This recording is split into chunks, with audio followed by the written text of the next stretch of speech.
Niteka n'umunezero ntangere vyo gusubira kubana namwe banywanyi mukurikira ibiganiro hamwe n'amakuru dushikiriza iminsi yose kuri iyi mboneshakure ya Hejuru TV. Uyu ni umwanya w'amakuru agezweho twabatunganirije aho muri hose ntimuyacikwe. Ugiye kumvirizamwo amabanga akomeye cane. Ivyo utamenye vyose ku rupfu rw'umushikiranganji Gabi Bugaga ugiye kubimenya. Pacifique Ninahazwe ahejeje gushira ahabona ibimenyetso 10 vyerekana ko umushikiranganji Gabi Bugaga ashobora kuba yaragandaguwe.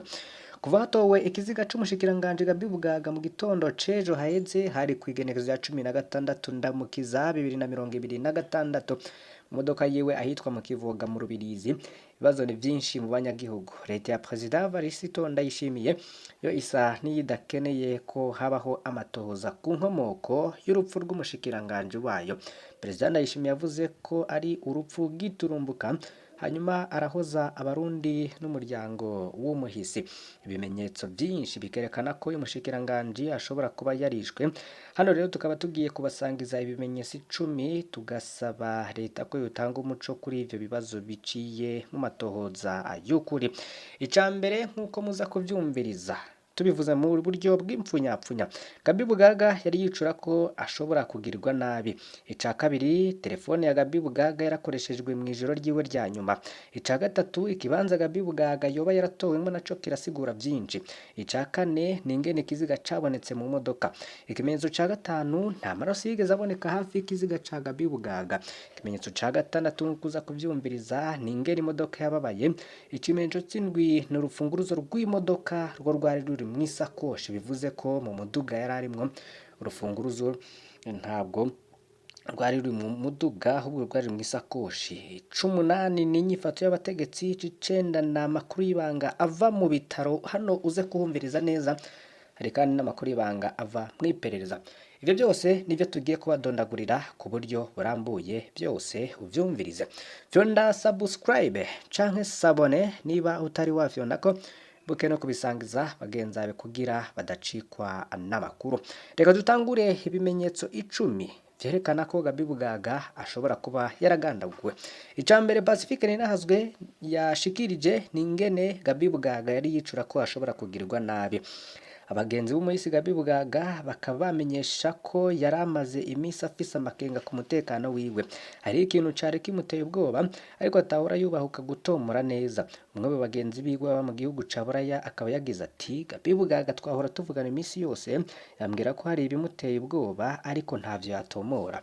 Niyo muri mu ntumbero yasa n'uwamaze gutegura umugambi wo kuva mu Burundi. Ubwa mbere yapanga kuja muri Canada ariko ubu yari yabihinduye. Hari ivyo yansavye kumufasha vyotumye aca aza kuba ino i Buraya. Umunsi umwe imbere yuko apfa yariko aransaba ko twihutisha uwo mugambi. Hari uwundi mugenzi wiwe ubwo ni wa Gabi Bugaga yavuze ingene Gabi Bugaga hari abo yahanuje gutanga imihobo aramubuza, ariko abo bose bakaba bavuga ko hatababwiye icari kimuteye ubwoba.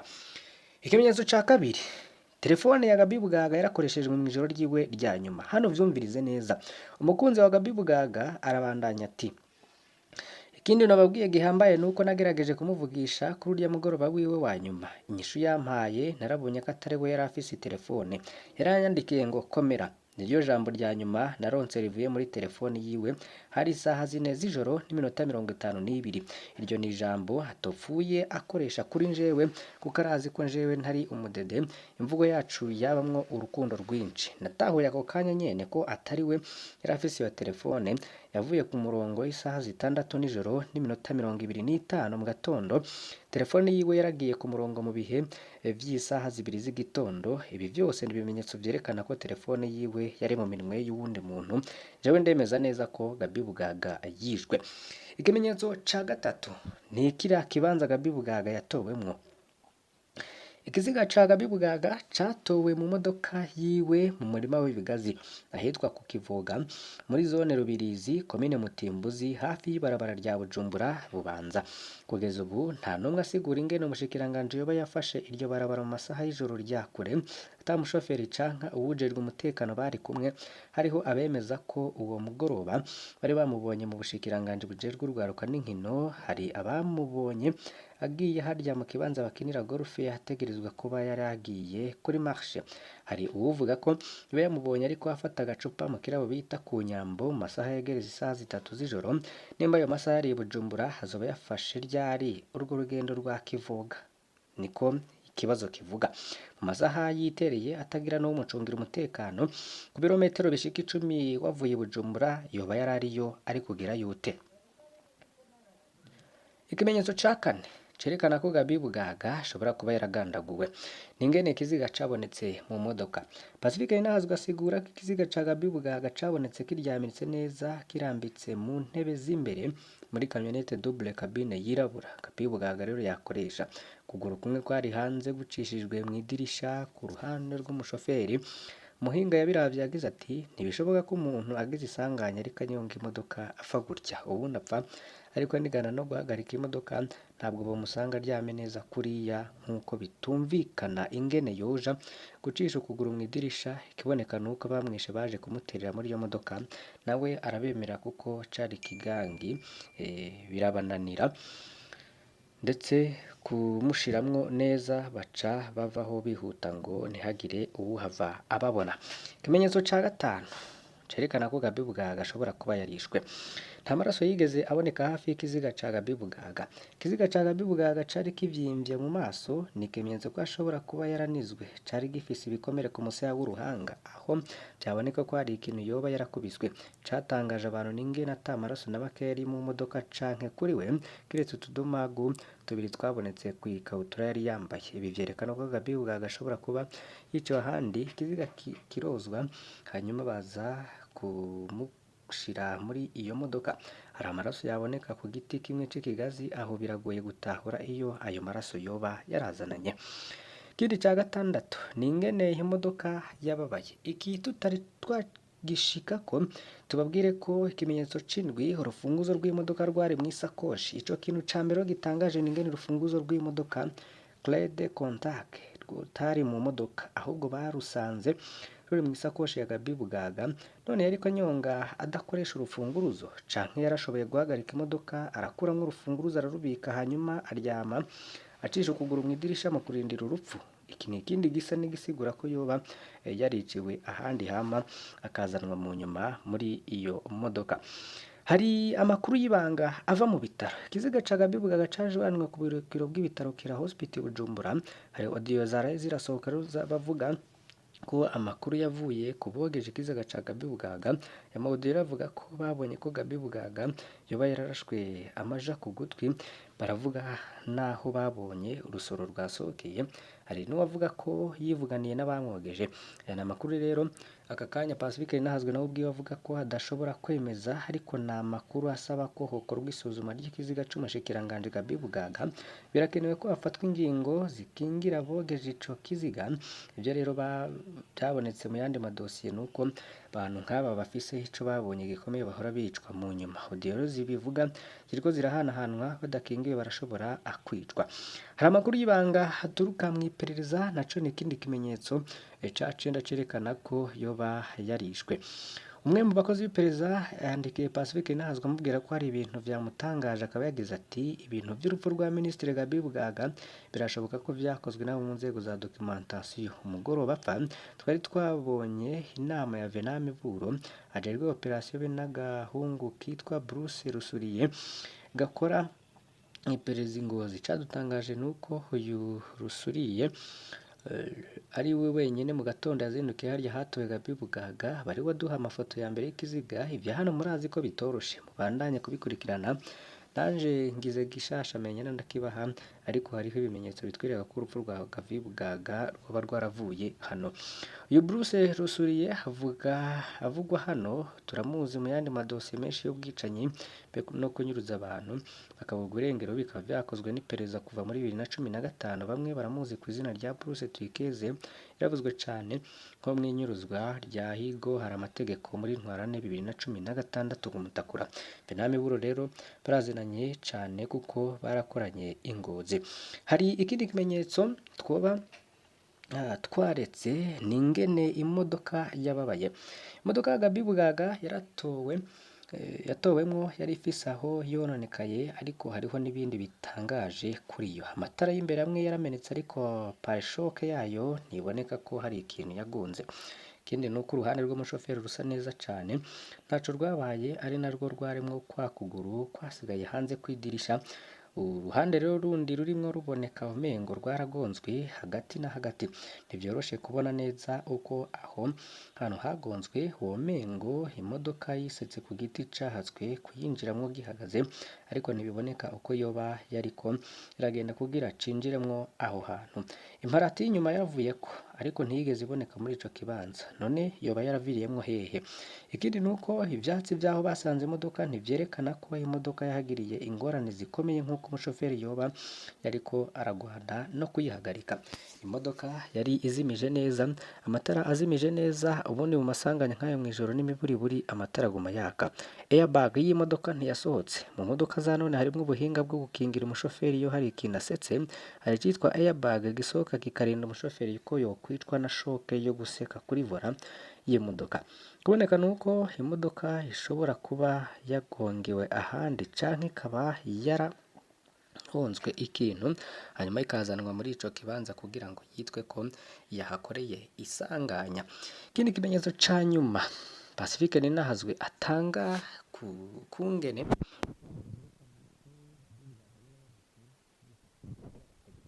naho ibibazo ari vyinshi, abategetsi bo ntibigeze berekana ko bakeneye amatohoza ku vyashikiye umushikiranganji Gaby Bugaga. Perezida Ndayishimiye yavuze ko ababajwe n'urupfu giturumbuka rw'umushingantahe Gaby Bugaga, hanyuma arahoza abarundi n'umuryango. Umuvugizi wa leta Jerome Niyonzima yemeje ko habaye urupfu giturumbuka rwavuye ku isanganya, nawe aca arahoza umuryango w'umuhisi n'abo bakoranye, hanyuma avuga ko leta izotangaza igihe umuhisi azoshingurirwa. Nta matohoza arakorwa, ubundi naho ryo bisanganya risanzwe hategerezwa kubaho amatohoza avuga uko ryagenze. Hano rero bikaboneka ko abategetsi bazi neza icishe Gaby Bugaga, bakaba bakeneye ko ahanga gusa ikibazo kikibagirwa. Abandi rero batangaje ni abategetsi bava muri CNDD-FDD yitwa ko ari abagenzi ba Gaby Bugaga. Umwe muri bo akaba yandikiye Pacifique Ninahazwe agira ati: naraye maramaye kuva mu gatondo twaramenye ko Gaby Bugaga yaraye yapfuye, ariko nta na kimwe cavugwa mu magroupe WhatsApp turimwo. Jewe ndi muri groupe 9, nta numwe yigeze avuga vyagiye gucamwo ari uko umuvugizi wa leta bitangaje. Naho nyene nta kintu kinini kivugwa, wamengo ni akayabo gapfuye. Ugize ku masitati ya WhatsApp urabona ko batinye kumushirako. Ugize Imana akagira wemera ko muganira avuga ngo baramuriye biraboneka, n'uvuze ibyo aca agusaba ko muhindura n'ingoga ibyo muvugako. Abantu bose rero buzuye ubwoba, niko Pacifique Ninahazwe yatangaje ko ba CNDD-FDD bo bamubwiye. Mu gusozera rero bino bimenyetso 10 byose birahambaye cane, ntibikwiye gufata minenegwe. Pacifique Ninahazwe akavuga ko abandanya gutoza guco Gaby Bugaga yoba yarazize. Rero ntikwiriye gufata abarundi nk'abana, bivugwa by'isanganya biraboneka ko atabantu bavyemera. Ku ruhande rero rwa Focode ngo barabandanya kwegeranya amakuru yose ajaye n'urupfu rw'umushikiranganji Gaby Bugaga, uwoba yaraganiriye nawe musi wa nyuma, uwoba yaramubonye umugoroba wa nyuma, ngo bafise n'ico azi yo kwandikira Focode kuri WhatsApp kugira ngo ayihe ibindi bimenyetso vyerekana ko Gaby Bugaga yoba yarishwe. Ivyo rero nivyo bimenyetso 10 Pacifique Ninahazwe atanga ku kungene bigaragara neza ko Gaby Bugaga yoba yarishwe. Mwavyumvirije neza. Ica mbere nuko Gaby Bugaga yari yicura ko ashobora kugirirwa nabi. Ica kabiri ni ingene telefone ya Gaby Bugaga yakoresheje mu ijoro ryiwe rya nyuma twabibabwiye. Ica gatatu ni ikibanza Gaby Bugaga yatowemwo. Ica kane ni ingene ikiziga cabonetse mu modoka. Ica gatanu nta maraso yigeze aboneka hafi ikiziga ca Bugaga. Ica gatandatu ni ingene imodoka yababaye. Ic'indwi ni ingene urufunguzo rw'imodoka rwari mw'isakoshi. Ic'umunani ni inyifato y'abategetsi. Ic'icenda ni amakuru y'ibanga ava mu bitaro. Ikimenyetso ca 10 ni amakuru y'ibanga ava mw'iperereza, nk'uko byose twabibasiguriye. tukaba rero tubashikirije ibi byose twifashishije inkuru Pacifique Ninahazwe yoba yanditse ku rubuga rwiwe rwa Facebook. Mu yandi makuru havugwa mu ngingo zigiye zitandukanye, witwa King Murundi wewe hari gushira ahabona ibikomeye cyane. Hari ibijanye n'amasoro yavuze ku Musaga, turaza kubibasigurira neza, ariko kandi ariko harashira ahabona ibiri mu bushikiranganje bw'ikiga ca leta ngo harimo amanyanga akomeye cyane, uraza kubyumviriza neza. Ku munsi w'ejo hari inkuru twabashikirije ivuga ko hari amasoro yavuze ku Musaga, King Murundi yoba yarabisiguye neza. Ngo ni intambara y'abapolisi canke akajagari mu gipolisi, ngo Burundi bwo wabugana hehe? Ikintu rero igipolisi c'u Burundi cakoze ku munsi w'ejo, ndetse kinagaragara ko igipolisi cubatse bibi bisiga ubwenge, ngo nta handi ku isi nzima vyigera biba. Ku munsi w'ejo hari ku isaha 10:25 humvikanye amasoro atari make kuri bariyeri y'igipolisi iri ku Musaga Bujumbura. Abanyagihugu rero bahegereye bagize ubwoba budasanzwe bwavuga ayo masoro, ariko by'ukuri ni imirwi ibiri y'abapolisi bariko bararasana. Ntandara byose nuko ku munsi w'ejo ku igenekerezo 16 Ndamukiza wo kuri bariyeri Musaga hire abapolisi bane bo kuri PSR bajerwe uruja n'uruza mu ibarabara. Abapolisi rero bari barongowe na Colonel Niyuhira Apollinaire yarwanye muri CNDD-FDD. Muri ayo masaha rero niho abo bapolisi bafata umunyagihugu yari mu modoka, hari ivyo atarakwiza mu mategeko. Abanyapolisi rero baca batangura kumusaba igiturire kugira bamurekure, ariko bamuca amafaranga menshi, nawe yumva ntayo ahava aronka. Dusubiye inyuma gato rero umunyagihugu yafashwe n'abapolisi asanzwe ari umugenzi cane wa Colonel de Police Elifaze Niyongabo akora mu iperereza ry'igipolisi. Ku muzi yahoze atwara iperereza mu gisagara ca Bujumbura, ariko yarakuwe mu iperereza aca asubizwa mu gipolisi, aho yaciye ashirwa mu gisata kijejwe iperereza indane mu gipolisi, ariko nta mabanga ajejwe. Umunyagihugu rero yaciye hamagara umwe mu bagenzi be Colonel Elifaze, nawe ntiyatevye kuhashika, yaje mu modoka yo mu bwoko bwa Vox asanzwe akunda kugendamwo, ari kumwe n'abapolisi batatu indani, babiri bo mu mwambaro w'igipolisi, uwundi umwe mu mwambaro usanzwe. Umwe muri ba bapolisi rero bari kuri bariyeri yamenye ko iyo modoka ya Colonel Elifaze, aca abwira bagenzi be ko habavye, aca agirwa ko yiruka, n'uwundi aca ariruka. Umwe Colonel Niyuhira Apollinaire nawe aca ariruka yinjira mu nzu y'umunyagihugu kunyegera. Aho kuri bariyeri hasigaye umupolisi umwe azwi cyane ku izina rya Gasongo, niwe yaciye yatsa umuriro atangura kurasa. Abonye baje kumufata, abapolisi bari kumwe na Colonel Elifaze nabo baca batangura kurasa. Amasoro arasamirana, ari kumwe Gasongo, urusoro rwaciye rumufata ku kuboko arakomereka, n'inkoho ica irwa hasi, baca baramufata. Abapolisi bo kwa Colonel Elifaze baciye binyegeza ahantu hafi ya bariyeri, imodoka barayinyegeza, niho umwe muri ba polisi bari birutse yagaruka yibaza ko vyaheze, ariko rero ntiyamenye ko hasigaye umupolisi yambaye civile kwa Elifaze, aca aramufata. Inyuma y'akanya gato rero baciye bafata n'uwundi mupolisi, bose baca baba batatu bafashwe. Colonel Niyuhire rero wewe yaciye atabaza. Nyuma y'akanya gato rero Colonel Niyuhira Apollinaire yaciye atabaza muri PSR, ahamagarira hamwe yinyegeje, ababwira ko batewe n'ikindi gipolisi. Ubwo nyene muri PSR baciye barungika imodoka y'igipolisi irimwo abapolisi 8 nyuma, baje bariruka bafoye inkoho nk'abiteguriye igitero. Colonel Niyuhira Apollinaire niho yabonye kunyegeruka, hamwe yari yinyegeje, baca baramutwara abo bagenzi we Colonel Elifaze na bamwe biwe bari bamaze kugenda. Gushika ubu rero abapolisi bose bakaba bararaye mu gashoka police judiciaire, ndetse imbere yo kurangiza rero umuntu aca atangura no kwibaza ukuntu iki gipolisi c'u Burundi cubatse bigenda gute, ngo abapolisi b'igihugu barasane nk'uku kigeretse ko bakabikorera hagati mu banyagihugu. Abapolisi biriwe ku kazi bakoze amakosa, undi mupolisi araza kubasanga aho bakorera, ese byo baba byaratunganijwe gute?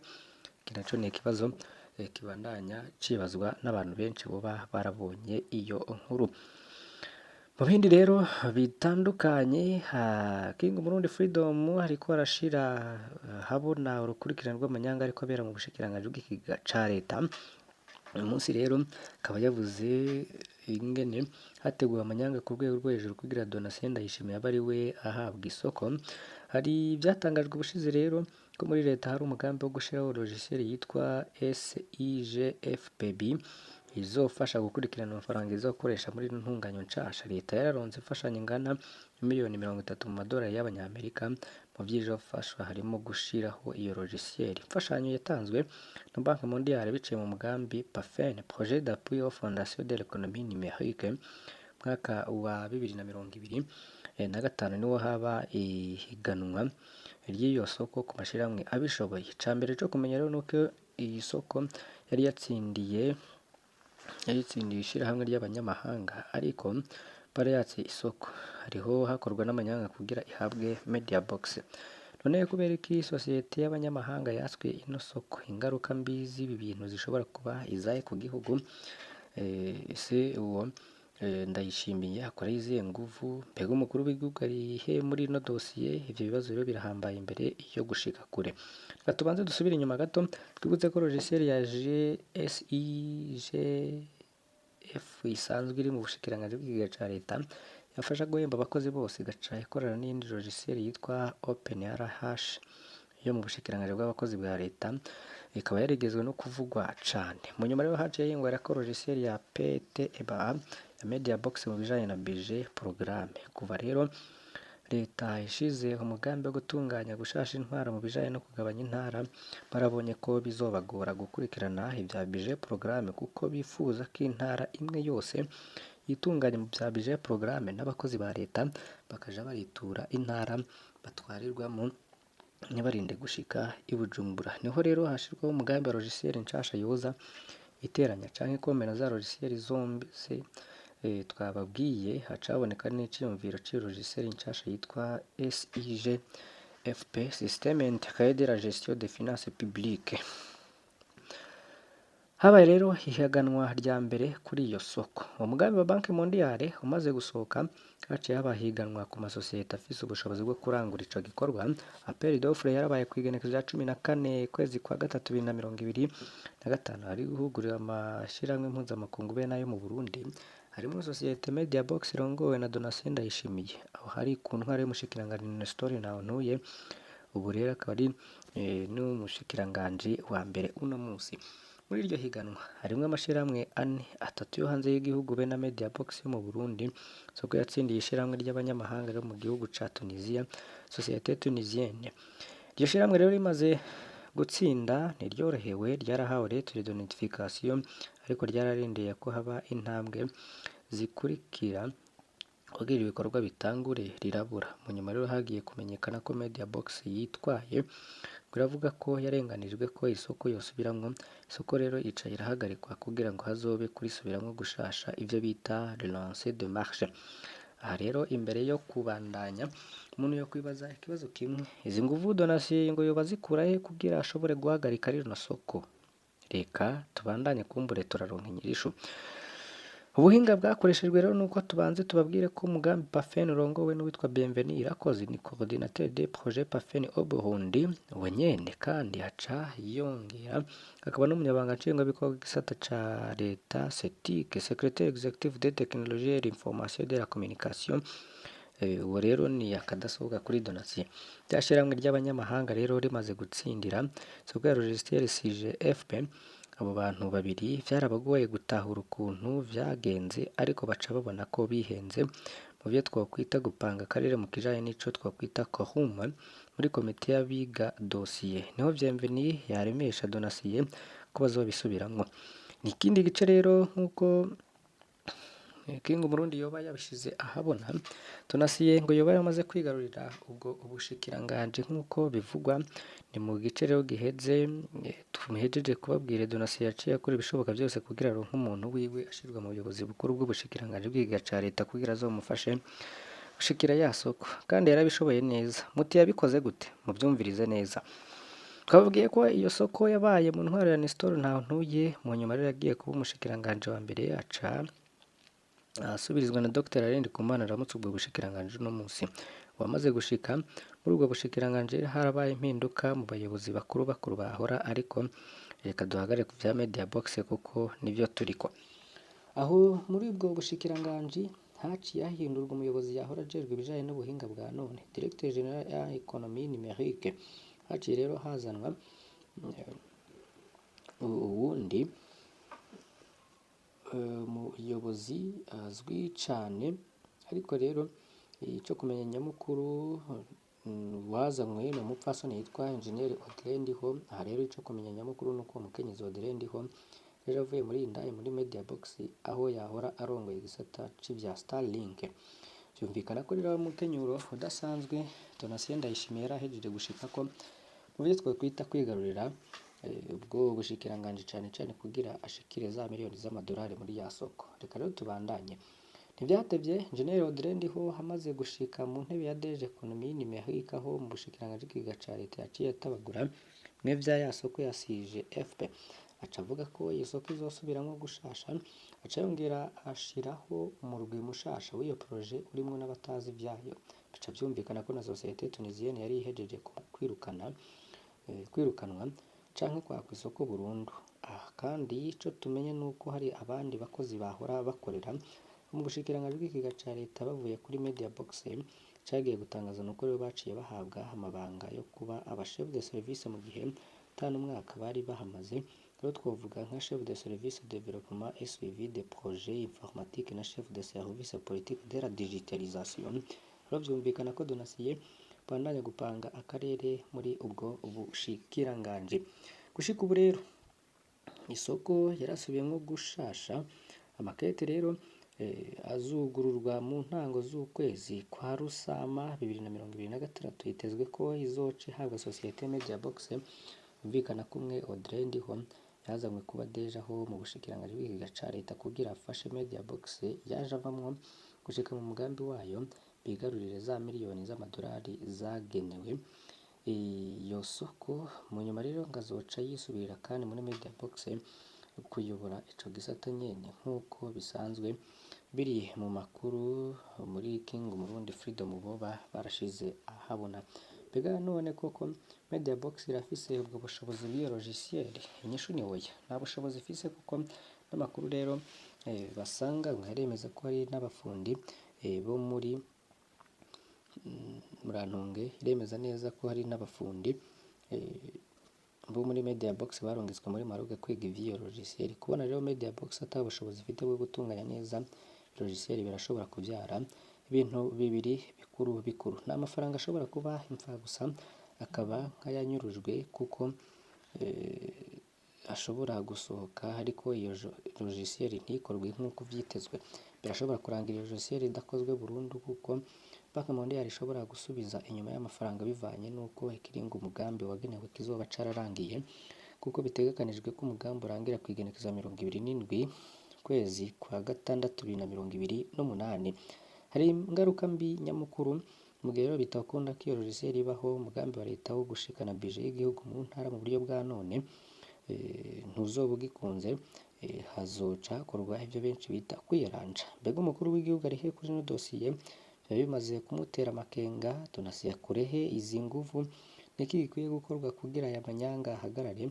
Inyishu ngiri mu bindi bice bizokurikira. Reka rero duhereze aya makuru ku vyabaye bikomeye cane mu yandi makuru King Umurundi Freedom ashira ahabona. Nuko kuri iyi dossier n'ubundi kwisanamu yoba yarashize ahabona yibazwa ingene hafi miliyoni 25 aheruka gusohoka yoheraho wiki cagiye gutangaza nuko kuva muri 2023 rero media box gihabwa iyo soko yari yarahawe aho ikorera indani mu bushikiranganji kugira vyorohe izozira inyigisho canke formation y'abafundi b'ubwo bushikiranganji bwo n'abatekinisiye kuvyo gukoresha logiciel. Bigusigura ko mu masezerano media box yari kurangiza ibikorwa abafundi b'ubushikiranganji nabo bafise ubumenyi bukwiye, ariko media box yarahoze iguma yicariye aho mu bushikiranganji ntiyigeze yigisha abo bafundi. Mu nyuma rero yavuze ko hanakenewe n'amafaranga ya formation, haca hongera hasohoka amafaranga yabaye miliyoni 25 yitirirwa iyo formation ya PTEBA muco bise transfert de compétences. Aho umuntu rero aribaza bigenda gute ngo ubushikiranganji bwemere gusohora amafaranga yitirwa iyi formation kandi byari bisanzwe mu masezerano Media Box amafaranga azobazwa nde kubera ko umushikiranganji uno munsi Dr. Ndikumana yemeye ko ayo mafaranga agasohoka ivyo rero yari incamake kugira abatari bake babanze batahura amanyanga donasiye abicishije muri Media Box yiriwe yirirwa arakora mu bushikiranganji bw'igiga ca leta aho asa n'uwamaze kwifatira abashikiranganji bose bahaza twaheje amakuru twari twabateguriye ngaha basabe kugira ntimucikwe n'ibindi byose tugenda tubategurira kandi tukabashikiriza kuri imbondesha kure ya Hejuru TV fyonda subscribe canke sabone niba utari wafyonda ko wibuke no kubisangiza bagenzi bawe kugira badacikwa n'amakuru yose tugenda dushikiriza umwanya n'umwanya Imana ibahezagire.